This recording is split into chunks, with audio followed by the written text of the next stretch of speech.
পারবেন না। অনেকে বলে গীতা সর্বশ্রেষ্ঠ গ্রন্থ, আর অনেকে বলে বেদ সর্বশ্রেষ্ঠ গ্রন্থ। তো আমরা যদি একটু চিন্তা ভাবনা করি যে বেদ হচ্ছে আদি ধর্মগ্রন্থ, যা অনেক আদি, আদি বলতে খুব পুরাতন। এখন গীতা সর্বশ্রেষ্ঠ গ্রন্থ কেন?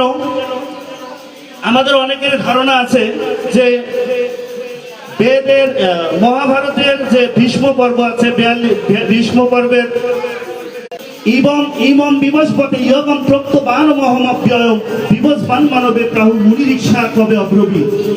অর্থাৎ এই জ্ঞান আমি প্রথমে সূর্যকে দিয়েছিলাম, সূর্য তার পুত্র মনুকে দিয়েছিলেন, মনু তার পুত্র ইক্ষাকুকে দিয়েছিলেন, এবং পরম্পরা প্রাপ্তম রাজর্ষয় বিদুহু সকালে হইল মহতায় নষ্ট পরন্তবু।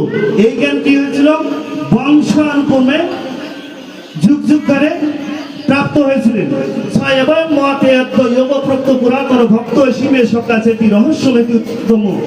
এই যে জ্ঞান যখন বিলুপ্ত হয়ে গেল, অর্থাৎ বংশ পরম্পরা যখন জ্ঞানটি প্রাপ্ত হওয়ার থেকে বিলুপ্ত হলো, এই গীতার জ্ঞান আর কেউ চর্চা করে না, তখন কিন্তু জাতিস্বর, অর্থাৎ ভগবান শ্রীকৃষ্ণ হচ্ছেন জাতিস্বর, যিনি পূর্বজন্মের কথা এবং ভবিষ্যতে কি হবে সব জানেন। আর অর্জুন কিন্তু জাতিস্বর নয়, অর্থাৎ আমরা কেউ জাতিস্বর নয়। আমরা এরপরে বলছিল তখন কিন্তু যখন ভগবান শ্রীকৃষ্ণ ভীষ্মদেবকে দেখতে গিয়েছিলেন, তখন ভীষ্মদেব একটু আস্তে আস্তে আস্তে করে কথা বলেন। ভীষ্মদেবকে যখন দেখতে গিয়েছিলেন, তখন ভীষ্মদেব দূরে ফেলে দাও, দূরে সরে দেওয়ার জন্য বলছিলেন, আদেশ দিয়েছিলেন।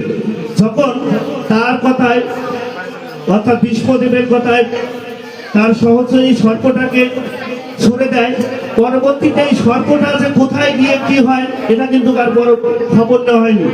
তখন ভগবান বললেন যে এই সর্পটা, সময় সংকীর্ণতার কারণে কিছু বলতে পারছি না, তো আবারও ধন্যবাদ জ্ঞাপন করে শেষ করছি। হরে কৃষ্ণ, জয় গীতা।